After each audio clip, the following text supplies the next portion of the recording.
meeting.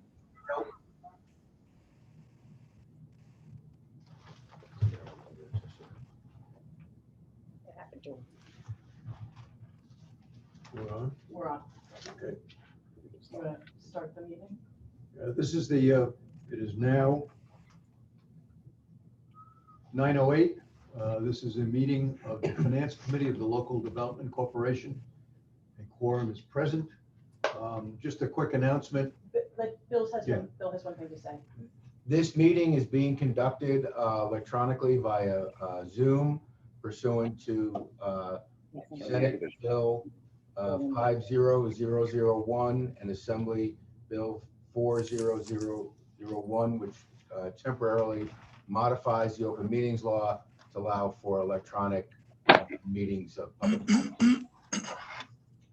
And if everybody would, just when you speak, state your name. So this is Lisa Mulligan. When you speak, just state your name, just to facilitate things with the transcription, which, by the way, this meeting will be transcribed. And just in terms of, this is Fred Braun, just in terms of order of business, we will have a Finance Committee meeting of the Local Development Corporation. When that is adjourned, we will have a Finance Committee meeting of the IDA. When that is adjourned, we will go into the regular business of the Local Development Corporation, and when that's concluded, the IDA. So as I said, this is the meeting of the Finance Committee of the Local Development Corporation. Before we go into the budget, I need a motion to accept the minutes of our meeting of April 21st of 2021. So moved. Gary Polakowski. Is there a Bill second? Scrooge, second. On the vote, Mr. Callahan, Yes. Mrs. Paprocki, Yes. Mr. Polakowski, Yes. Mr. Grucci. Yes. Braun votes yes, the motion carries. I will turn it over to Lori Laponte for a discussion of the budget. Good morning, everyone. Included in the information that was sent you is a draft budget of the LDC for the year ended 12/31/22. Basically, I'll go through some of the assumptions and please ask if you have any questions. We have no expectations of closings during 2022. So the revenue is just limited to our administrative income and also our interest income. The other item I wanted to mention is these costs, the estimate budget costs, represent our prior costs plus an inflation. On this schedule, you can see over to the right, I did a lot of comparisons. I showed the prior year's budget just for your informational purposes. I annualized our 7/31 results for informational purposes. And the bottom column is some differences between where the budget we're expecting and what the differences are. And the one thing I want to point out is our 7/31 results have not fully had the effect of the cost sharing agreement. So the 7/31/21 results lag behind where we expect them to be. The expenses will be higher. Does anybody need me to explain that further? And most of the budget estimates were based on discussions with Fred, Lisa, and myself. We grabbed fees from the insurance broker. We grabbed fees from the accountant, things that we knew what would increase. And then just generally, we looked at like a cost of living 3%, but as mentioned today, Fred was mentioning it could be as high as 6 to 8%. We don't know, but we still think we have enough coverage based on that. Lori, just a quick question for you. This is Felix Grucci. Is it possible to share your screen and put that up? Do you want me to do that, Lori? I would appreciate it because I'm actually on my laptop, not on my desktop. And just so everybody knows, the packet that Terry sent out yesterday at, hold on, I apologize. The packet that Terry sent out yesterday at about 4:49 p.m. has has each of the meeting packets in it. So if you open that email, you'll have everything, but I am going to share, I'm going to open that and share my screen. Just Thank you. 2 seconds. I probably could have done it on my laptop. No, I it's not apologize. necessary. Felix, next time I'll be more prepared. Apologies. No, it's not a problem. I saw it and I read it online, but I didn't print it out. And I'm not technically savvy enough to figure out how to still keep Zoom on and open up those files. Don't worry about it. Give me 2 seconds and I will share my screen. Do you see it? Yes, I do. Thank you. Okay. Okay, so just to recap, the first column all the way to the left, revised budget. That's the budget that we set forth that was a revised mid-year to take effect for the changes and adding additional costs to the LDC for the employees that in the past were volunteers. So that was our revised budget number. So I started with that figure. Then for the estimate, what I did was the second column is I looked at if there's any projects in-house. There are none. I looked at, we will get fixed admin fees from each of the existing projects, about 6,000. And I took down interest income a few dollars because the rates have continued to, they're practically below zero at this point. They're zero. They're like 0.1001. So that's where we got the projected revenues from. Now, the other expenditures are allocations with the cost sharing agreement between the IDA and the LDC. So that's where I got that estimate column for 12/31/22. A net deficit of 103, but we have fund balance that's built up of a few $100,000 from the closing. So that net deficit will be absorbed. The next column is the 12/31/20 actual audit results, just for informational purposes. And that's the year we had the two big closings you'll see in that year. The next column is the 7/31 year-to-date IDA results, excluding the cost sharing for the between IDA and LDC. We just signed that agreement. So we're actually doing that cost sharing. In the next meeting, you'll probably see all these numbers have been adjusted for cost sharing now that we're finalized. I did an annualization of those costs at 7/31, and then I did a comparison budget versus actual based on the annual. And I also reviewed this budget in detail with both Lisa and Fred. Any questions?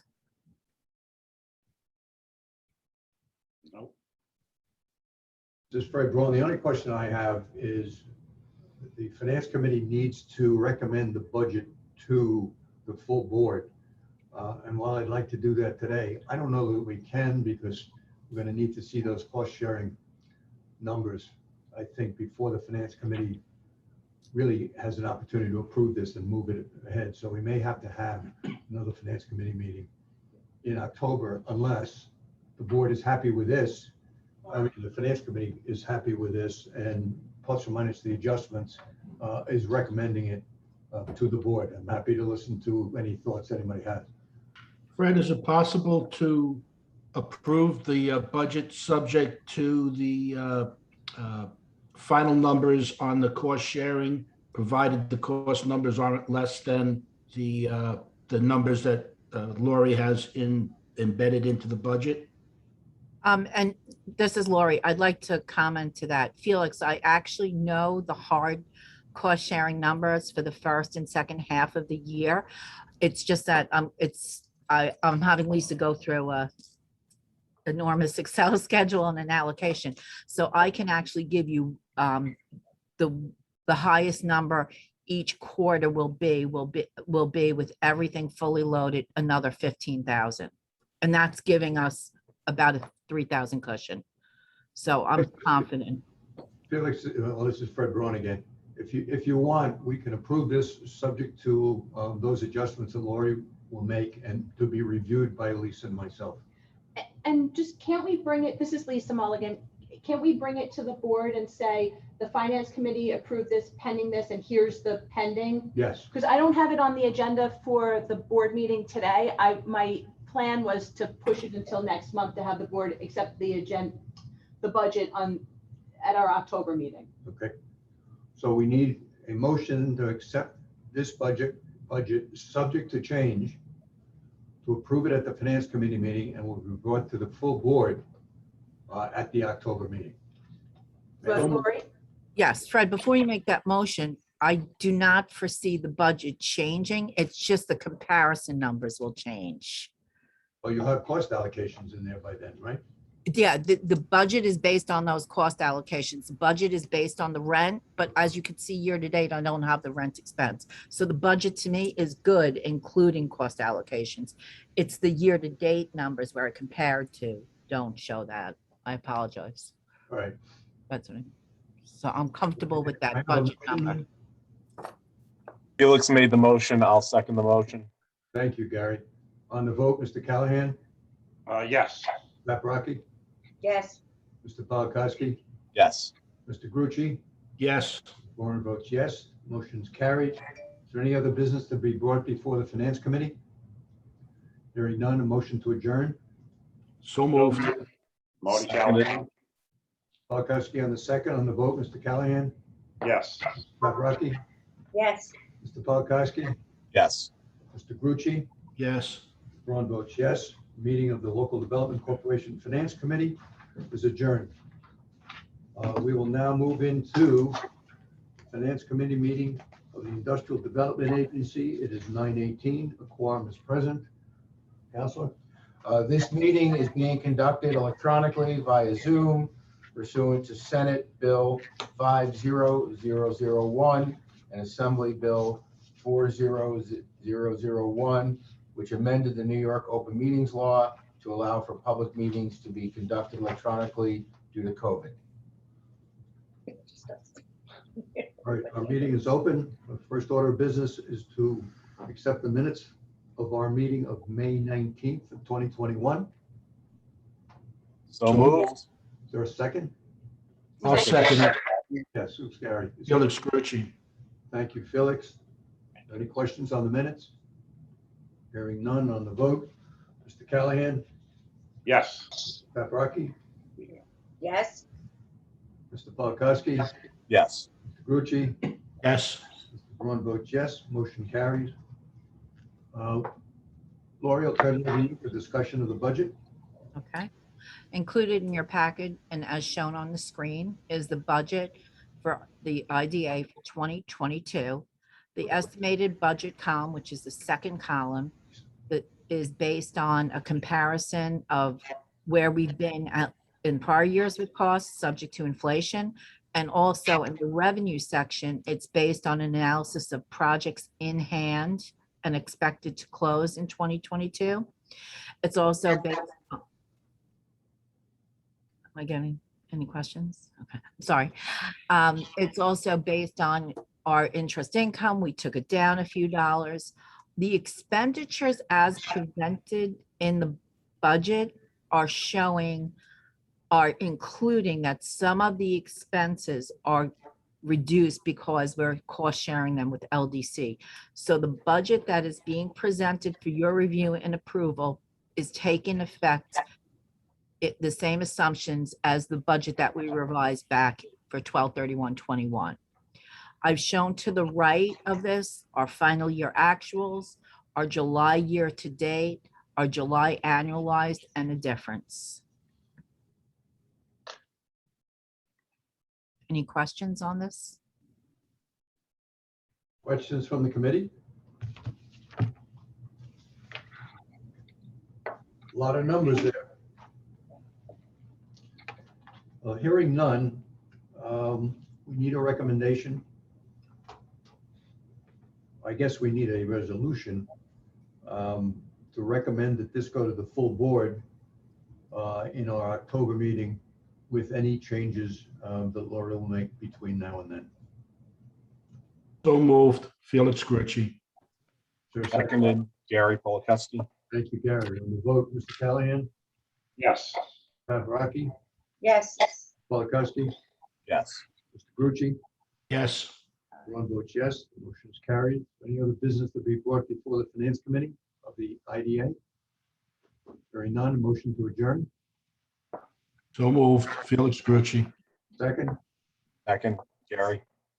on the vote, Mr. Callahan, Yes. Paprocki, yes. Mr. Polakowski, Yes. Mr. Grucci. Yes, We are adjourned. All right, next we will move into the regularly scheduled meeting of the Local Development Corporation. It is Wednesday, September 15th. It is 9:22. The quorum is present. Counselor? Sure. This meeting is being conducted electronically via Zoom pursuant to Senate Bill 50001 and Assembly Bill 40001, which amended the New York Open Meetings Law to allow for public meetings to be conducted electronically due to COVID. Next order of business, approval of the minutes of our August 18th meeting. Motion, please. So moved. Second, Marty Callahan. Any That questions? motion was Gary. Gary Polakowski, sorry. That's okay. Any questions on those minutes? Clarification? Hearing none on the vote. Mr. Callahan? Yes. Paprocki? yes, Mr. Polakowski? Yes. Mr. Grucci? Yes. Ron votes yes. The motion carries. The minutes are approved. Lori, I'll turn it back over to you. Okay. Included in your packet is actual versus budget July 31st results. Lisa, I don't know if you can share. Yep, I'm working on it. That's okay. to share that sheet anyway. So as Lisa's calling it up, we're doing the LDC, correct? And it's Lori LaPonte. I just want to confirm. For the month of, Yes, because she's got to share. there we go. Okay, thank you, Lisa. So this is actual versus budget for the month of July, and I also include year-to-date, and I also include a comparison to a pro rata budget, the 7 months. And I also, on one side, give you more information than you'll ever need the annual budget. So I like to put everything out there so you can see where the numbers are going. So concentrating on the third columns, the 7-month number, that's our year-to-date column. We've had no closings. The only thing we've had income-wise is our annual admin fees for the LDC projects. And we've also had some small interest income on our investments. Our insurance, part of that is an accrual because we just recently paid it, but we set up an accrual yearly to make sure we're on target with it. And our estimates are on target with what we got the bills from the risk manager. Website costs are our monthly website fees, accounting fees. Those are some small fees for our audit. Again, we're accruing them. Legal are, a lot of the legal is not pure attorney cost. It's mostly transcriptions of all the meetings that has been necessary during COVID, and some public notices, and then some legal costs. So year to date, we're at a negative 15,000. Again, keeping in mind, we have a fund balance in the local development, so that is reasonable expectation.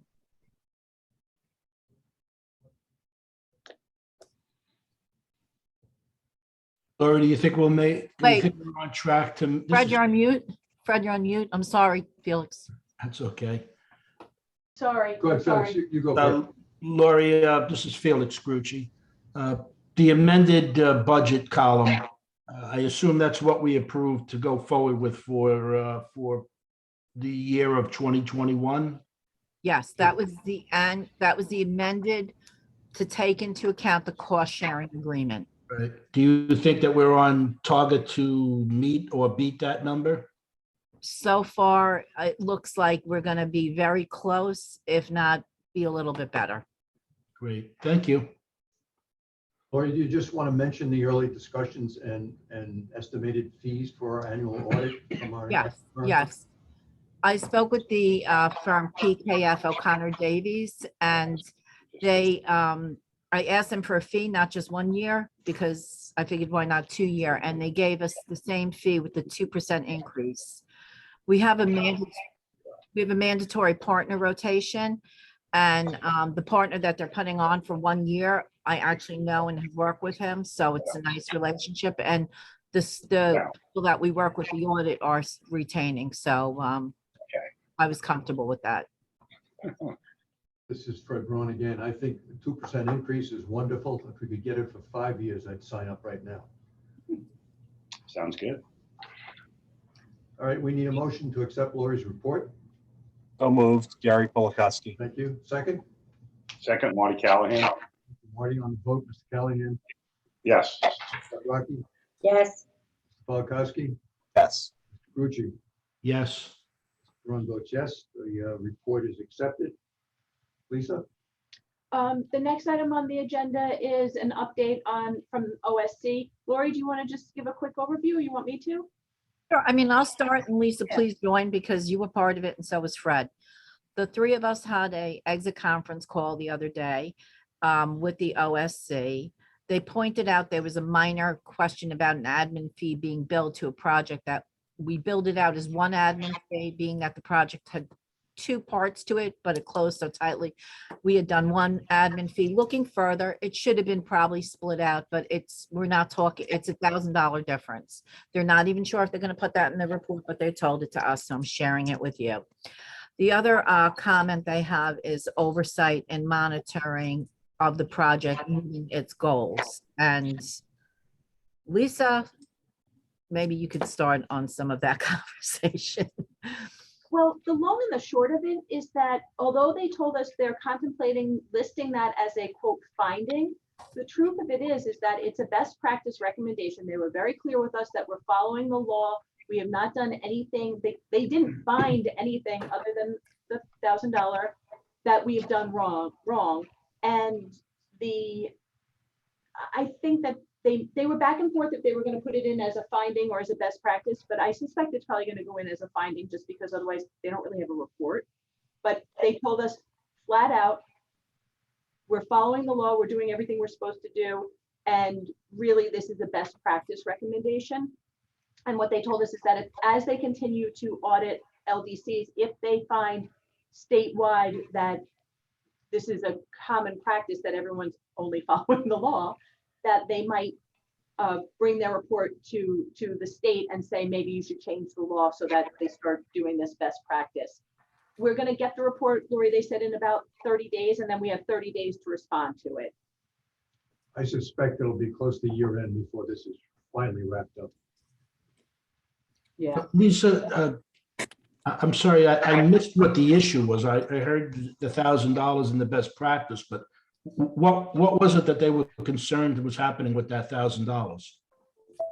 That we didn't, so it's two separate things, that we didn't bill for about $1,000. And so they told us flat out that it's de minimis. An annual compliance. It's, thank you, Bill, an annual compliance fee. But I think because they don't really have anything to write us up about, they might end up including that, although they said quite clearly that it was de minimis. And they might not write us up on Yeah, it. I feel like they're not going to, but it's out there. And the other piece of it was that they wanted our resolutions to have more specificity. What we're putting in our and that what's in the resolution drives what we track. And so they acknowledge that what we're doing follows the law, but they think it would be a best practice to have more specificity in our resolutions, therefore having us track additional things. But Although that's a best practice. the resolutions do refer back to the application where the information is. And we showed them the point in the resolution, but they didn't feel that it was specific enough. I don't know. This is Fred Braun again. When you think who the LDC projects are, or which they are, hospitals, we've done libraries, lifetime living, others that serve the assisted living and the what do you call it, spectrum. It's almost as if they use a hospital. How do you know that they use the money to buy the equipment, to set up the emergency room, to set up this particular practice, to set up that particular practice? I mean, it really gets into the weeds much more so than the law requires. And we can, if they put that in the report, we can respond in kind. Autism spectrum is what I was looking for. Any other questions? Yeah, Fred, Marty Callahan. So all the other IDAs that got audited from the what are they called? The LDC. OSC. Yeah, I'm sorry, LDC for the OSC up in Albany. Considering that was very minor per se, how the other IDAs do? So one other LDC was criticized for doing financings for two major universities in their town because they were, quote, not major employers. They're the two largest employers in the town, but they're not major employers. I mean, their level of criticism defies belief, is the way I can describe it. And this is Lisa, what they told us, because I asked what other IDAs, what they had been finding, and I'm sorry, LDCs. And what they told us was that we were the second LDC that they had audited. And so far on Long Island, they hadn't really found anything. They did tell us that they're hearing there's more dramatic results coming from some LDCs upstate. But I don't think, from what they said to us, it didn't sound like it was our type of LDC. It sounded like they were LDCs, Well, other types of LDCs. for example, Suffolk County, almost every county in New York State created an LDC to finance the tobacco. When the tobacco money that they were receiving a dozen years ago, 15 years ago, they wanted to get that money up front. So they created LDCs to securitize that payment stream. The tobacco companies basically issued bonds, got money up front, and they paid those bonds off as the money comes due. So they put money into local municipalities up front, and it also, time value of money is better to have the money today than over 20 years. It also, to be honest with you, took the bankruptcy risk of the tobacco companies out of from on the county's books. So the bondholders took that risk. LDCs have been created by municipalities all across New York State since the 1960s to do a whole range of different projects. And there's thousands of them out there, and they're just starting to look at them. Why they chose this LDC and another one in Long Island that were created to do tax and bond financing, I'm not sure. But they're certainly not going after, LDCs that have been done to do a whole range of very large municipal projects, and they're done for legitimate purposes. I'm not criticizing LDCs. LDCs are an incredible tool for local municipalities, but the Office of State Controller never had authority to audit them until recently. So they were out there under the radar, and they're starting to look at it. But why these two LDCs were chosen first, I don't know. Bill, it's Lori. I wanted to mention that they mentioned one of the LDCs had been set up by a fire department or district to buy a fire truck upstate. So they already are seeing some interesting things. Yeah, and that's probably doable under the Yeah. 1411. There's a whole range of things that have been done. Fire districts are interesting. So you have a fire district, they have a fire company that under contract with the fire district, and then now they're creating LDCs. Monroe County created some, how should I say it, dubious LDCs that got into some legal trouble. And they were created to do things like, provide equipment for 911 centers and other things. And they got way off. I mean, they were created for viable purposes and then got off doing things that were beyond their mission and got in trouble. So I guess we're doing a good job. Yes, you guys are doing a good job. You're keeping to your mission. Lori, regarding the specificity of the resolutions, did they give you any kind of a model that they're looking for as far as content of the resolution? No, they did not. They said that we're following exactly what the law requires us to say. Our resolutions are written up that way, exactly as the law is required to say. And, we know that these LDCs are operating within their mission. We send out annual reports. We get job numbers from the projects, even though we're not basing the applicability of the LDC tax exempt bond financing on job numbers.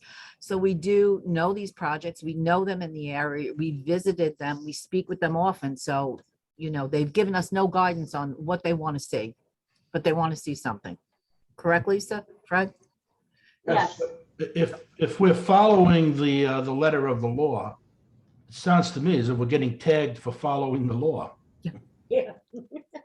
They Yeah, want that's to what we impose do. things on the IDA that are not required by either federal or state law, including the Internal Revenue Code. I mean, when it comes to issuing tax exempt bonds, we go by the Federal Internal Revenue Code, which can, and the New York Not-for-Profit Corporation Law. If they want some other procedures that they recommend, they can make that recommendation, but it's a recommendation. So, I think you guys are doing an excellent job. Felix, we'll get a draft of their report. We'll get a chance to comment on that. Then we'll get a final report and we'll respond. Okay. Got to be a little careful as to how you respond, but we'll respond.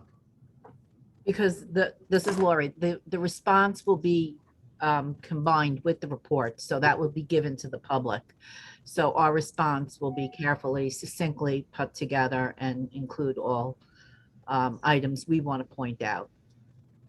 And just as a side note, I had asked them straight out, I said, so what if we find a project isn't doing what they can? There's no recapture per se. I don't know, Bill, I don't even know how you No, you again, redeem tax exempt bonds or, if you've issued tax exempt bonds and they use the money inappropriately, or they do other things that violated the tax code, they have to answer to the Internal Revenue Code, Internal Revenue Service. And the bonds go taxable, they will be sued by the bondholders, they will be sued by the Internal Revenue Service, and they could also, if the bonds were sold publicly on a public transaction, they can be sued by the SEC.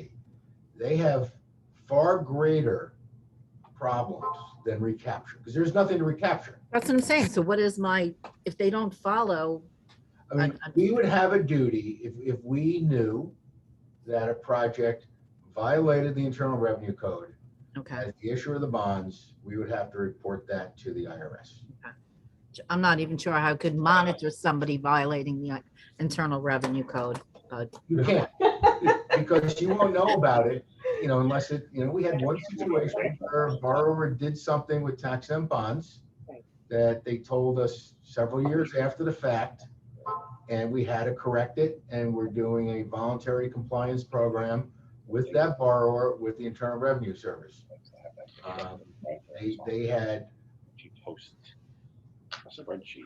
let me say, less than accurate legal advice from their law firm who was handling the sale of an asset, who did not understand the tax code. Bill, this is Felix Birchie. When we issue those tax exempt bonds, is there any kind of reporting vehicle that the recipient needs to provide us on any kind of a They routine have to- basis as to what they're doing with the money? Well, yes, well, they have to give reports to the to the LDC and to the trustee. They also have to do every 5 years a report to the IRS. So they have, myriad reporting requirements, which are designed to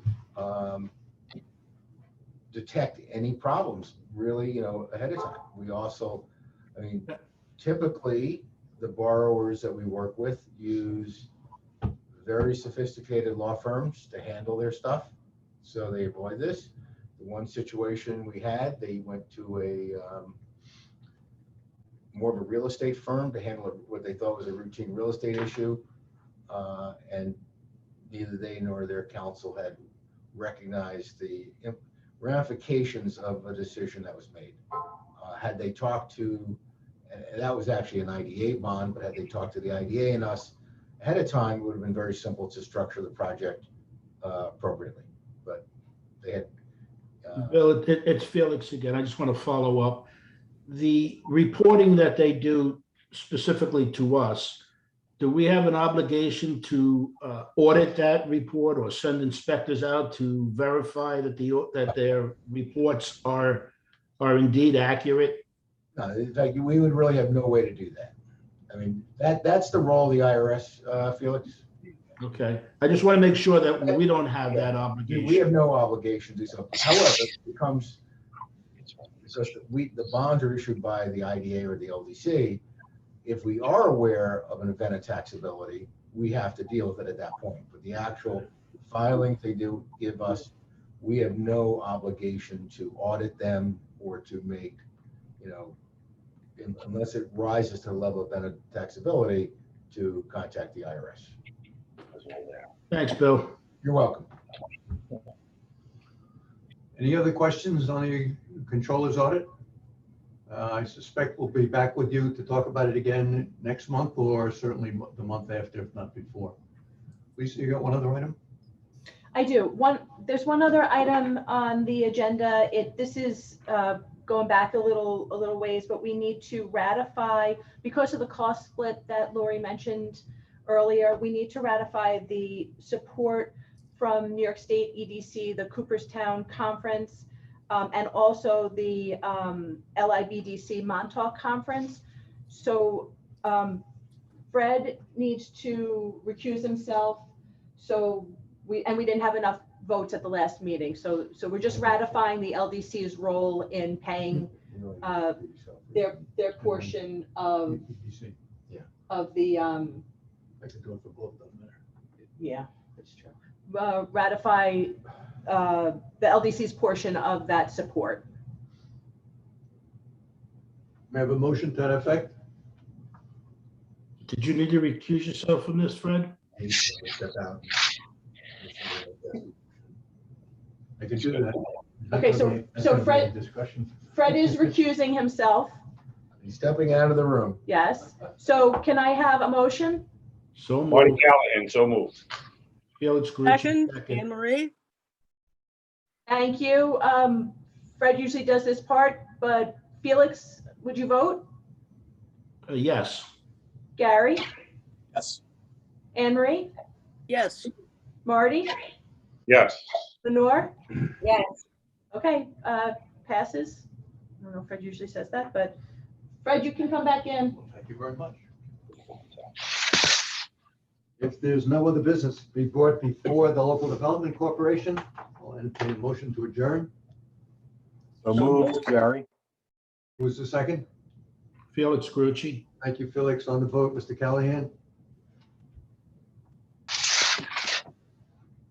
Mr. Callahan, you with us? Yes.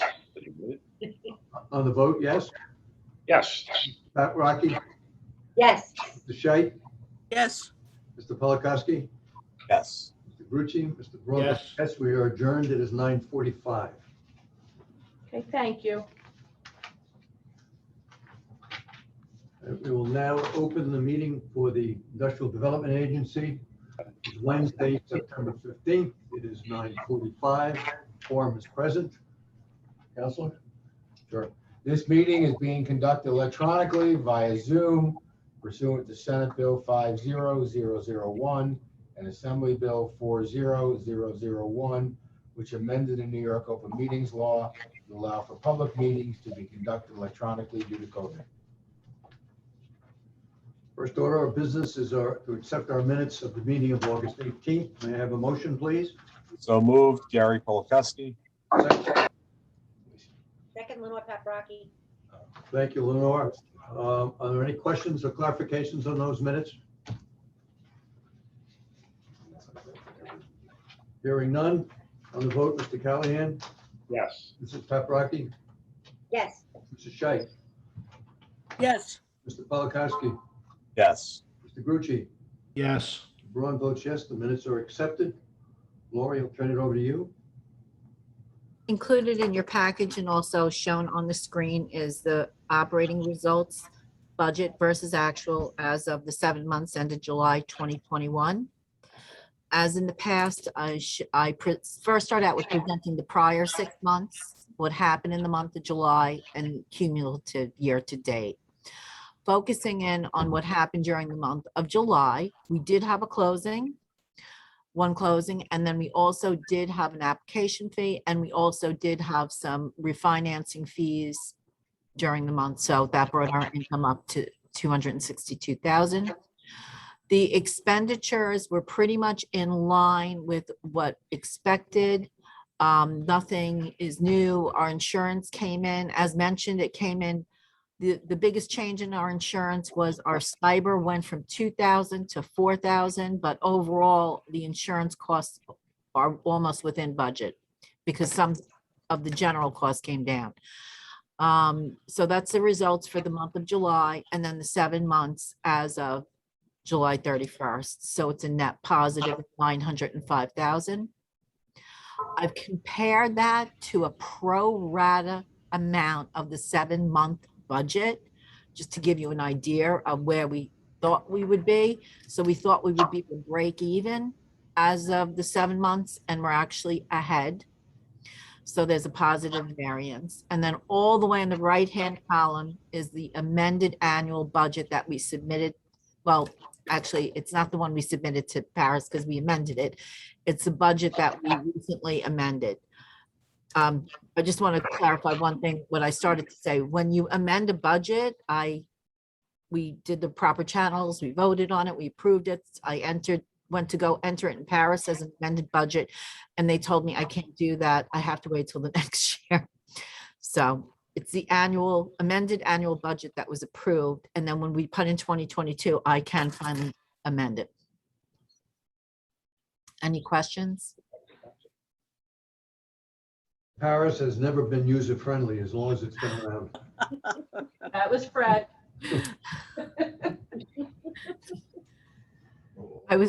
It's Lori. I was very insistent on that. We had Paris right, and I was told it can't be done that way. So, okay, thank you. Is Paris actually becoming hostile? User hostile? I'm trying to keep on rolling with it, Anne Marie. I'm trying to roll. This is Fred. It was You designed. always to use do, a Lori. hostile. Any questions for Lori? Hearing none, I need a motion to accept her report. So move? Thank you, Anne Marie. Seconded, Gary Polakowski.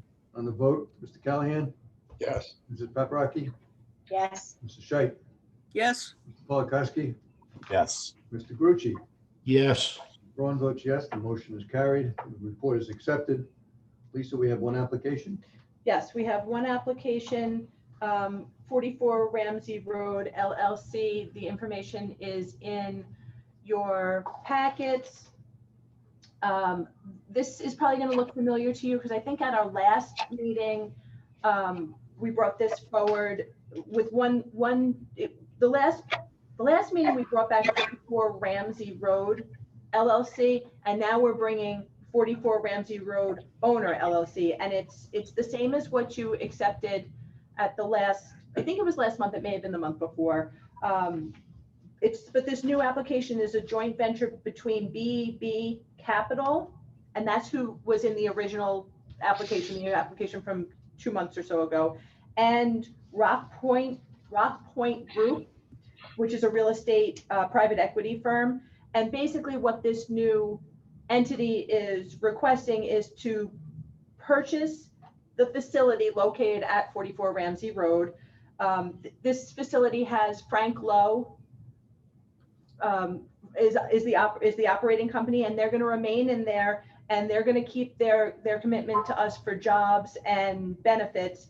And there's only 3 years of the pilot left, so that's sort of all that we would be continuing is 3 years. We had in your package, you'll see the application and the cover letter, and we also had the public hearing yesterday.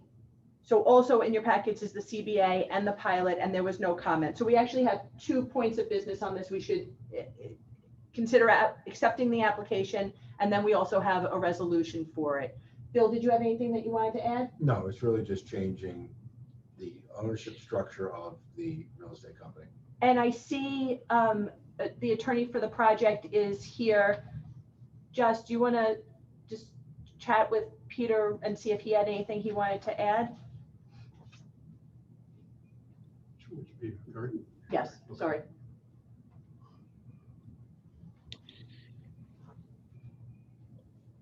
Which one is, let Peter in.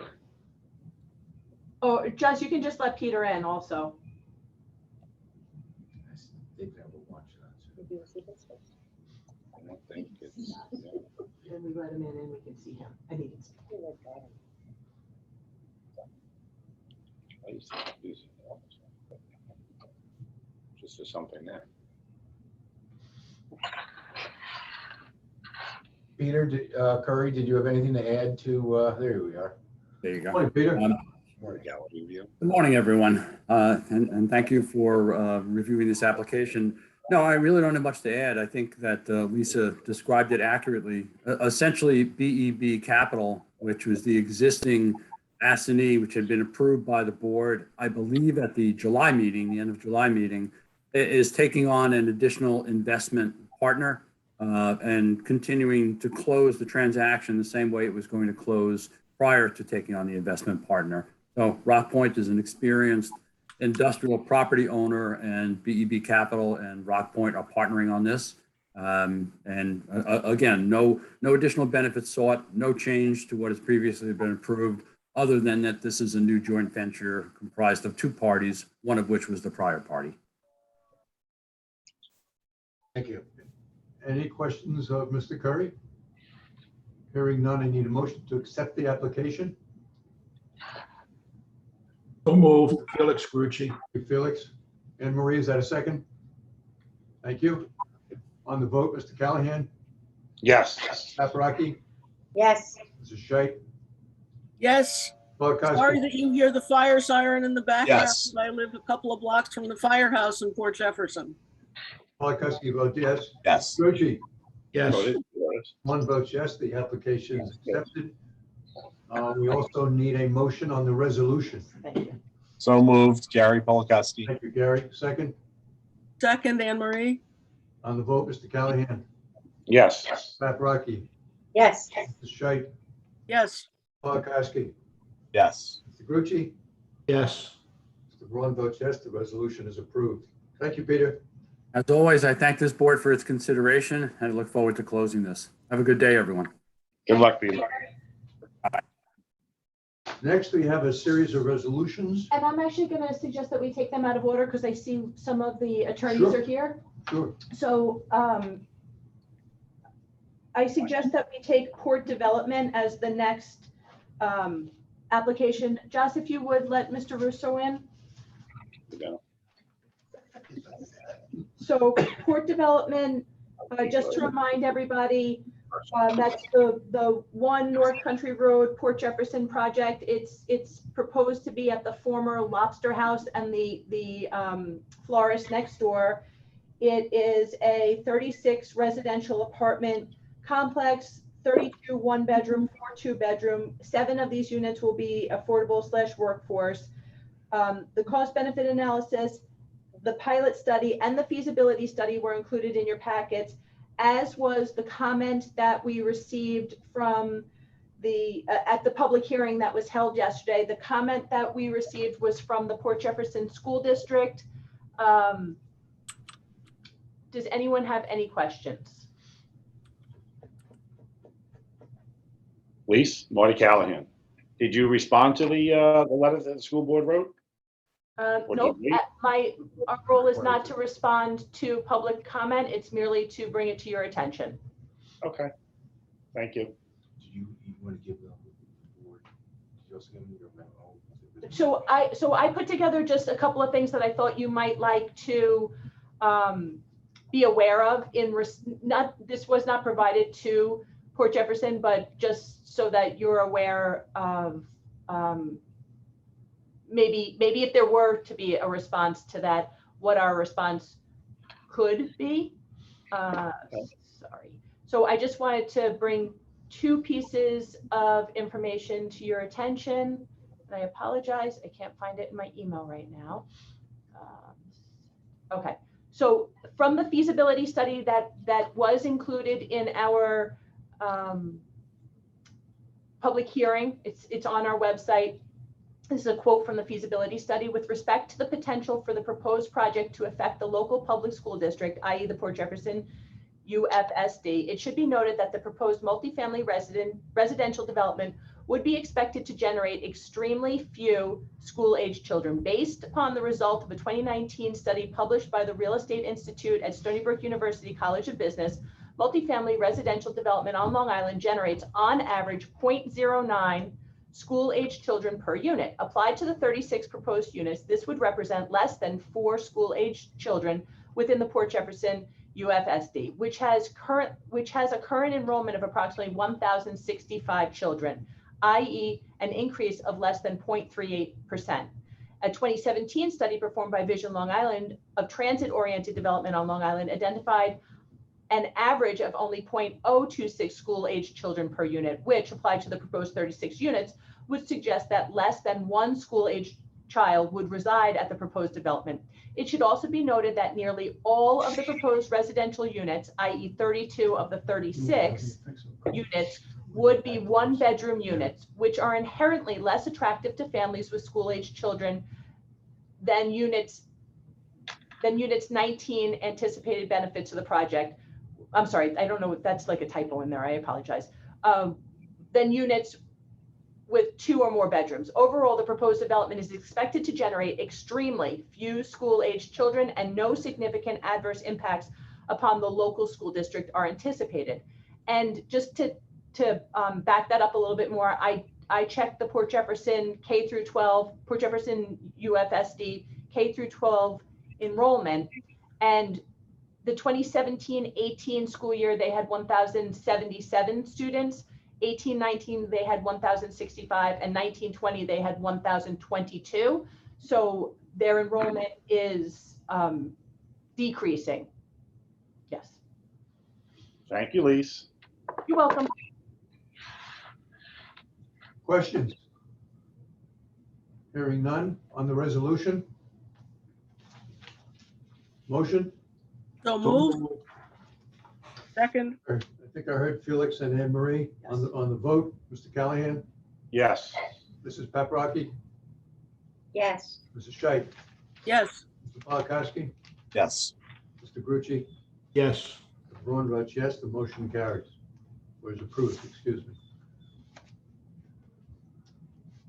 And since we have Mr. Russo, I'm going to take the next item out of order. Also, since Mr. Russo is representing the Brooks Partners LLC project, we have a resolution. We received a letter which was included in your packets for a refinance. Just to remind everybody, Brooks Partners is another project in Port Jefferson Village. This is where the former Cappy's carpet facility was.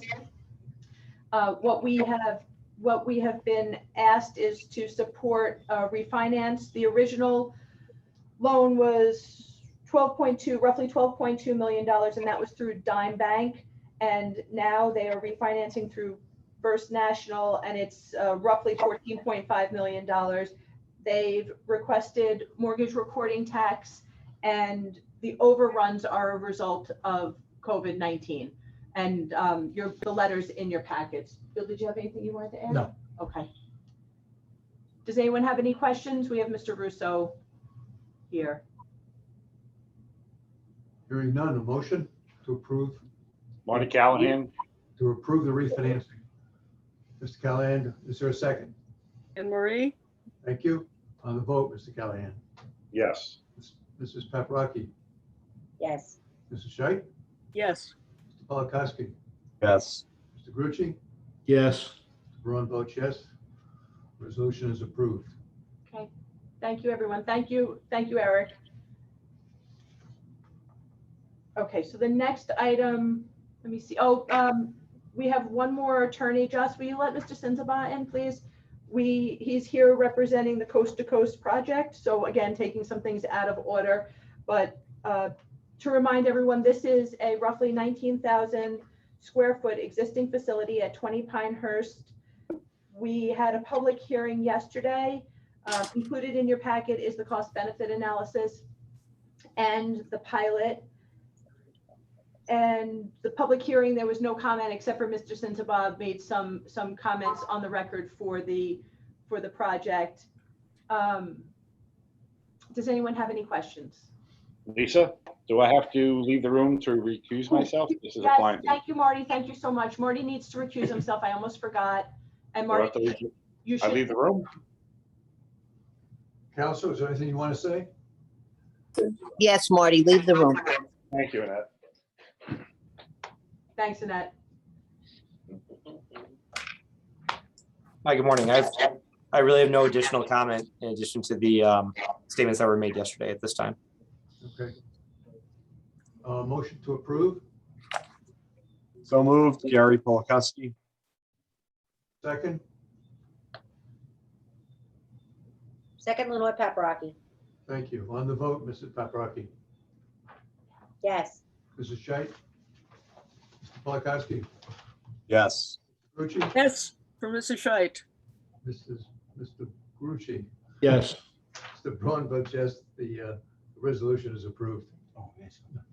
I'm sorry, Brian, can you just, I apologize, I just have one question.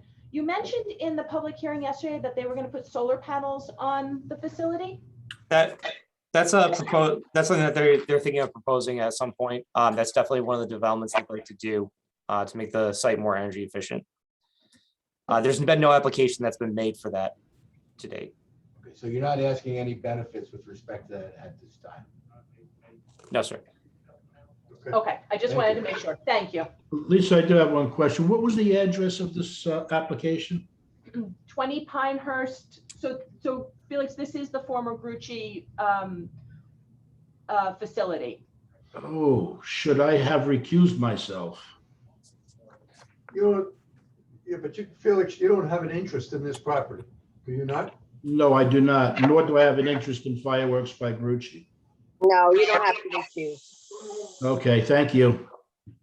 Thank you for Thank you, bringing, Grucci. Felix, thank you for thinking of that. okay.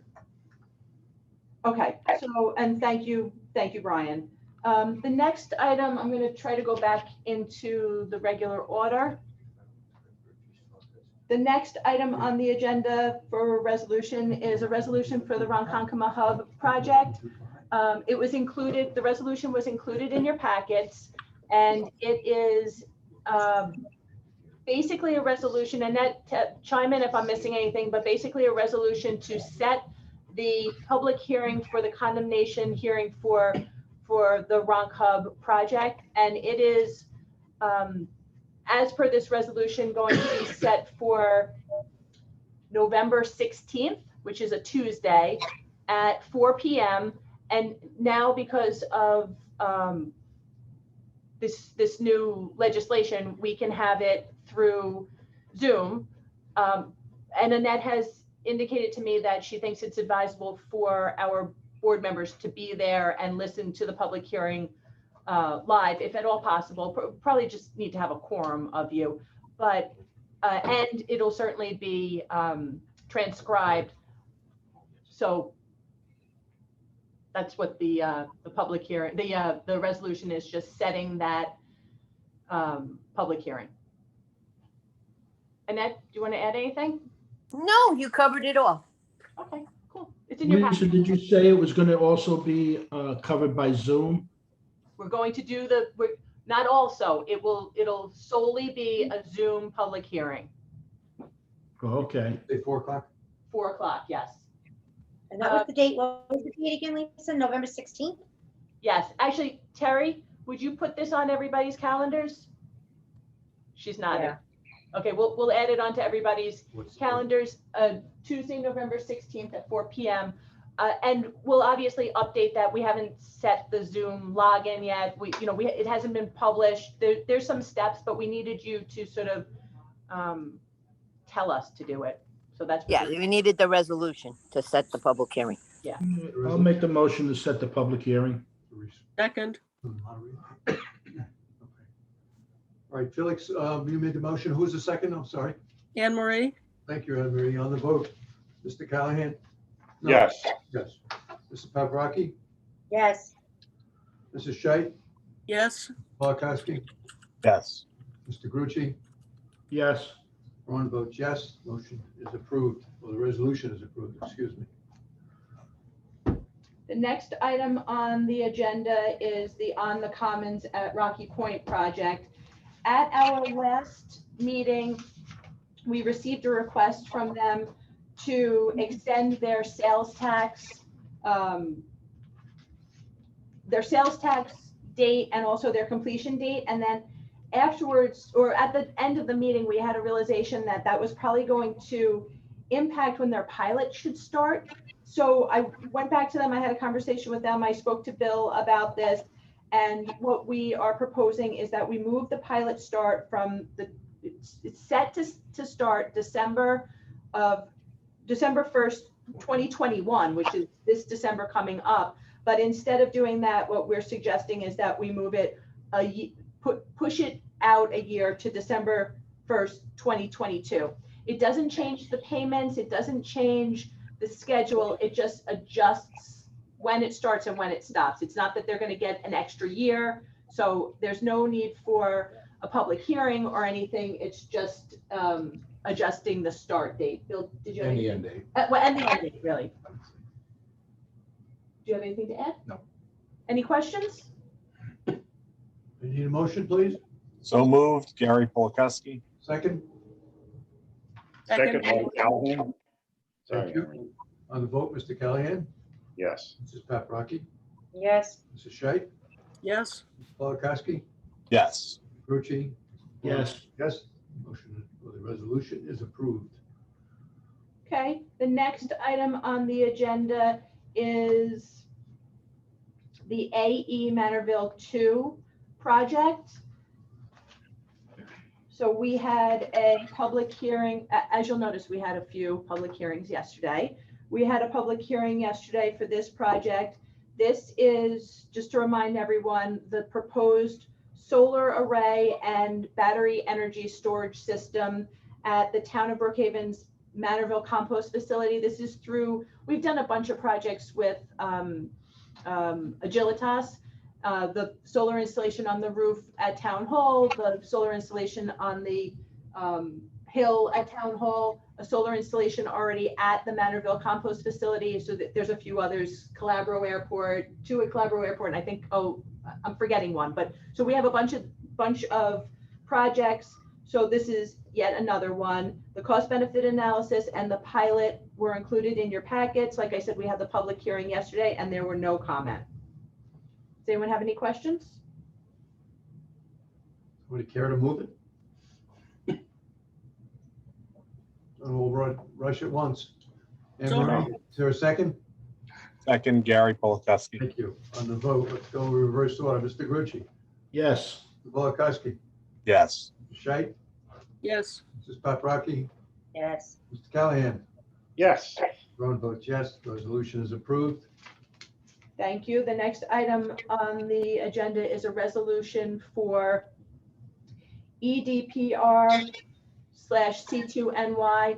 Just to remind everybody, this is a request for an assignment and assumption of the existing solar carport facility at the It's actually a partial assignment only of the electrical generating equipment. So it's excellent. Okay, there was a distinction there. yeah, it's a little technical. So A little.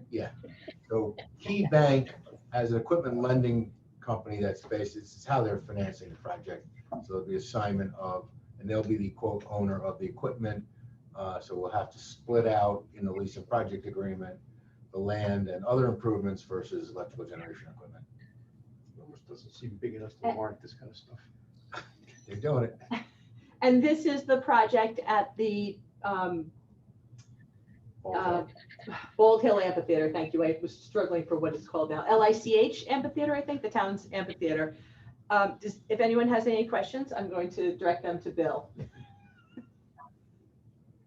Somebody care to move this one? So moved. Felix Grucci.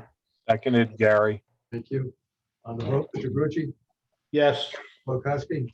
Yes. Right. Anne Marie? Yes. Mrs. Paprocki? Yes. Callahan? Yes. Ron votes yes. Resolution is approved. The next item on the agenda is for the CBI Brookhaven Town Hall rooftop project. So CBI Renewables has had a 1% managing member interest in all the other Agilitas projects that we have that are in our name in the town of Brookhaven and are constructed. the rooftop, when we did all the other ones, the rooftop project was still under construction, so they weren't ready to be involved in it yet. And now that it's completed, they've come to us and asked for the same, basically the exact same thing that they did with all the other projects. So this is a resolution to that effect. Correct. Motion? So moved. Thank you, Gary. Second? Second, Marty Callahan. Thank you. On the vote, Over to Mr. you, Callahan? Marty. Yes. Paprocki? Yes. Mrs. Scheit? Yes, Polakowski? Yes. Mr. Grucci? yes, Braun votes yes, the resolution is approved. Okay, the last resolution on the agenda is for Macedo. We got a request late yesterday for a refinancing. They are not requesting mortgage reporting tax exemption, but they need the IDA's involvement and approval for a subordination of their mortgage. Let's see, I have the email that we got. So they are refinancing with M&T Bank for a first mortgage in the amount of $1.07 million. They currently have an outstanding principal of $1.06 plus $1 million, and that'll be satisfied. So they're just asking for our consent to refinance in the subordination of the lease and the other documents. Howard, do you have anything you wanted to add? No, I think that's fine. Thank you. Anybody have any questions? Need a motion? So moved. Gary Gary? Polkowski. Second? second, Second, Lori, Sorry, Marty. On the vote, Mr. you, Lenore. Callahan? Mr. Callahan? Yes. Mrs. Paprocki? Yes. Scheit? Yes, Mr. Polakowski? Yes. Mr. Grucci? yes. Braun votes yes, resolution is approved. Thank you, everyone. The next item on the agenda, we've mentioned to you a couple of times that we put out a request for proposals for HR services. I think we received 6 responses. Lori, Fred, and I reviewed all of them, went back to them with follow-up questions, sort of thought through the various proposals that we received, and the ACACIA, I hope I'm saying that correctly, it's ACACIA, HR Solutions proposal came out as the one that we thought would be, that was most responsive to our needs. And we have an agreement, so I'm looking for your resolution to direct me to sign this. Let me know if you have questions. It's $3,500, and it includes, they're going to create an employee handbook for us. They are going to do job descriptions. They're going to do an audit of our compliance and let us know, what we're lacking. And included in that $3,500 is a 1-year hotline for unlimited calls if we need assistance. And the reason for this is because of the fact that the town cut us loose effective January 1st. Lisa, is that a one-time charge? This is Felix Grucci. Is that a one-time charge or a monthly charge? No, that's it, $3,500 annual. So right now, this is a 1-year contract for them to do those items, services that I outlined. And then if we need additional services, we can always re-engage them, or, in a few years, or whatever we need. Felix Lori has had prior experience with this firm. Yeah. And it's an inexpensive HR department, effectively. Lisa, I Seems just to want to be. add to answer Felix's question. So that's the one-time charge to get us all in compliance, all in accordance with all the employment laws. And then annually, for probably less than $500, they can kick the tires, tell us if there's any new or updates like that. So it's in the beginning where you're spending the most. That's very reasonable. I need a motion. I'll make the motion. Thank you, George. Second, I can second that. Lenore, second. thank you. On the vote, Mr. Callahan, Yes. Mrs. Paprocki, Yes. Mrs. Shea, Yes. Polakowski, Yes. Mr. Grucci, Yes, one votes yes. Thank you. So the next item on the agenda is, we need a resolution to, Let me, yeah, thank you. It's self-serving. I don't like. Go ahead. Lisa's being honored on Thursday, October 28th. We're going to take a full page ad. Along with that comes a table of 10. I think Jocelyn or Terry or Amy may have contacted you. If you want to attend, if you haven't responded, let us know. This is, I think, $3,500. We've done this before for other honorees, and Lisa certainly deserves this recognition. I'll make the motion. Felix Grucci. Seconded, Gary. On the vote, Mr. Callahan, Yes. Mrs. Paprocki, Yes. Mr. Shea, Yes. Mr. Polakowski, Yes. Mr. Grucci, Yes. Ron votes yes. Thank you, everyone. The next item on our agenda is a work in progress, I would say. So we included in your packets our UTEP, which is a significant document and something that we actually have updated pretty recently. 2019 and also 2020, we made edits and updates to it. Yeah, in 2020, they were significant edits. So, you know, it's our governing how we handle projects, how we make decisions. So as things change, we need to make changes to it. And there is right now a lot of spec building coming forward. And we realized that when we edited our UTEP last, we really focused on housing because there was a lot of housing coming forward. And although we certainly discuss warehouse, distribution, spec facilities, retail, and recreation facilities, we don't give them the same attention and level of detail that we give to housing projects. And what we sort of kicked around, Fred, Bill, Howard, Annette, and I had a conference call and sort of talked through where the UTEP could be fleshed out a little bit. And that's what we came up with. So,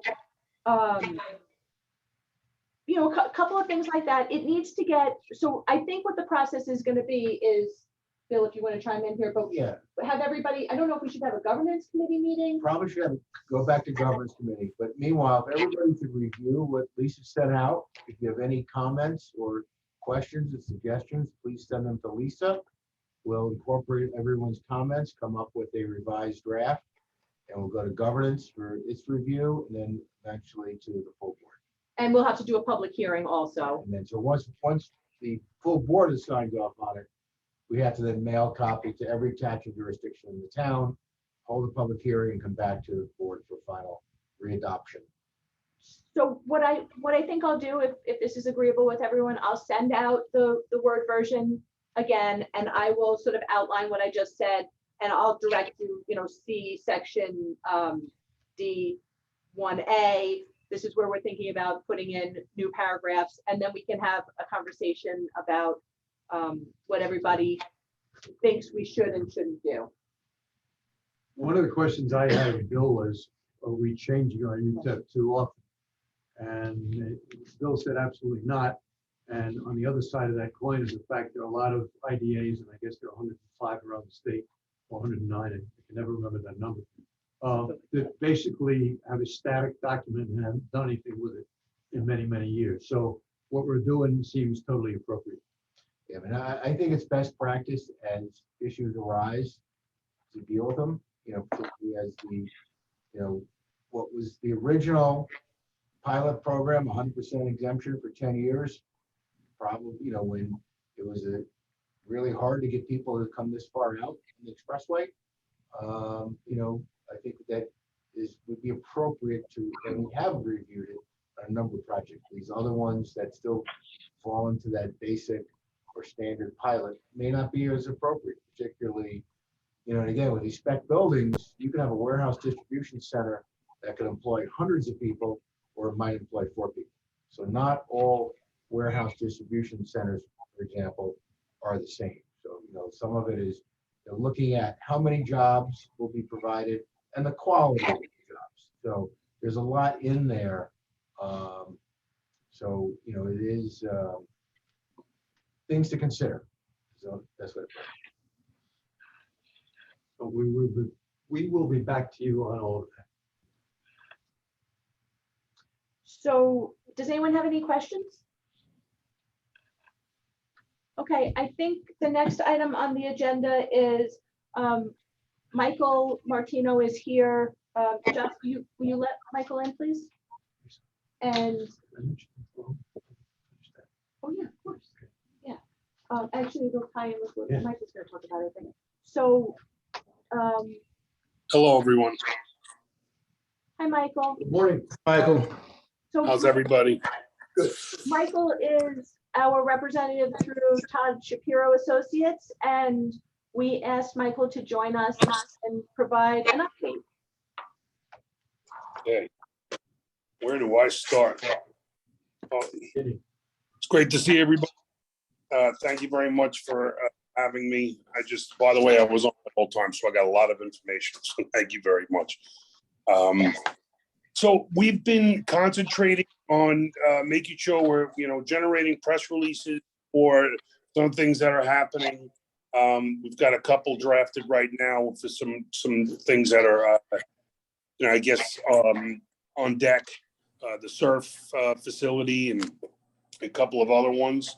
I'm most excited actually about doing press for we were discussing the tour at the end of the month for some of the facilities. And I think that's going to be great. Actually, that's one of the more exciting things I think that's coming out so far since I've been working with the IDA.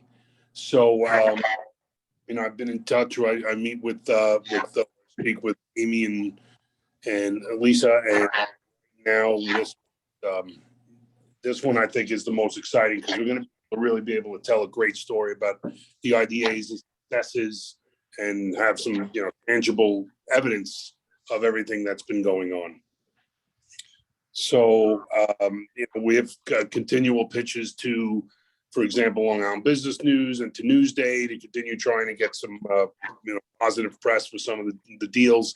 Sometimes they're not pitchable for whatever reasons they are, but and I've interfaced with the media a couple of times when they've had questions regarding some things that were going on.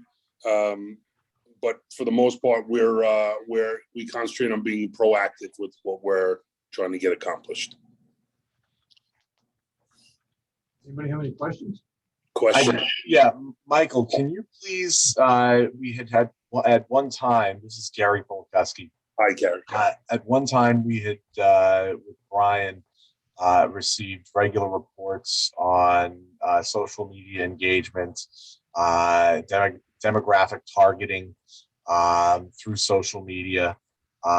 Really, when we're looking at all the different areas that we would be targeting businesses to, and invite businesses to check out Brookhaven, we need some type of analytics behind how that's being done on your end. So if you could, aside from the monthly, press releases and tear sheets, if you can provide some type of a digital report, that would be appreciated. Okay. Thank you, Gary. One other item, Lisa and I have come across an individual or an organization one particular individual within the organization that has a registered drone and has a license to fly that drone. We have gotten some preliminary quotes from him to perhaps fly over, take pictures of a number of our projects, to be determined yet which and how many, and then incorporate those onto our website. We'll be back to you with more information on that, but I think it would show our projects in a great light, and I think it will be a great addition to our website. Another thing on that note, Fred, if I'm not sure where we're at with testimonials from our projects, video testimonials, written testimonials. I don't think we've done anything recently. We might tie that in with these drone pictures. It might be a perfect opportunity. I think just some user-generated content, asking a couple of questions. Perhaps, Michael, you guys can provide a template that then could be reconstituted as a YouTube, social media share, where you share that on our LinkedIn, on our Facebook, on our Twitter, and push that out to the demographics that we're focused on. I'd love to do that, take on that initiative. I think that would be right in my wheelhouse. Right. Yep, and we should include the LDC projects. Amy, work with Michael on that, please. He is going to join us.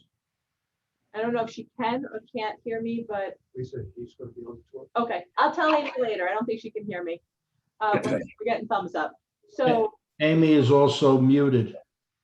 yeah, and Michael is going to join us on the bus tour. I know that Amy has sent out invites to everybody. So if I think it's going to be fun. The date of the bus tour is 26th. October 26th. If it's half as good as the first one, everybody will really enjoy it. Yeah. Lisa, if there's nothing further, we do need to go into executive session. This will be fairly brief, but we need everybody's attention for a couple minutes. And Joss just sent out the link. So just follow the new link to get into executive session, and just give me a moment because. Say why you want to. Oh, I'm sorry, we'll go. Just say why, then go to executive session. Okay, so we need to go into executive session to discuss employment. And then, We're leaving this screen, correct? yes, Felix, so what you're gonna do is you're gonna go back to your email. You're gonna see Jocelyn just sent a link to go into executive session. You're gonna click on that. You're gonna have to give me like 30 seconds though, because I have to log into it first. And then everybody can get into executive session. But we need to vote. Before we do that, don't leave. We need a motion Yes. to go into executive session. So moved, Gary Polakowski. You, Gary. Second, Anne Marie. Thank you. On the vote, Mr. Callahan, Yes. Mrs. Paprocki, Yes. Mr. Scheit, Yes. Mr. Polakowski, Yes. Mr. Grucci, Yes. Ron votes yes. Okay, give us a couple minutes. Okay, we'll And see. somebody else like Josh should stay on. Great day, everybody. Just telling people that we're in executive session. You got that, Joss? Yep, I'm staying here. Okay, thank you. We can't do it again. You want to wait for Felix on that? I don't think it's necessary. Okay, we need a motion to come out of executive session. So moved, Gary Polakowski. On the vote, Mr. Callahan, Yes. Mr. Polakowski, Yes. Ms. Scheit, Yes. Paprocki, Yes. Mr. Grucci, you there yet? Mr. Braun votes yes. We are out of executive session. Anything else? There, Mr. Grucci. Is Mr. Grucci? Yes, Felix, we just passed the resolution, so you're Come out of good. executive session. Anything else to be brought before this august body? So- Hearing none. I just want to say thank you, everybody. We passed so many resolutions. Those are really milestones in our progress, and that allows us to now close a whole bunch of projects. So great work today. Okay. Okay. Sorry about that, people. I went back to the original link. Thanks, Felix. Okay. All right, a motion to adjourn So moved, Gary Polakowski. Second, Anne Marie. on the vote. Ms. Scheit? Yes. Season, Anne Marie. Mr. Polakowski? Yes. Mr. Callahan? Yes. Mr. Grucci? Yes. Everyone votes yes, we are done. Thank you all very much. Hi, guys. Have a nice Take care, everyone. Thank you. Talk soon. Everyone, take good care. Good seeing you, Anne Marie. Good Yeah, to we're see you, finally Marty. We're Good to finally meet seeing you, you. Lenore. They weren't seeing us.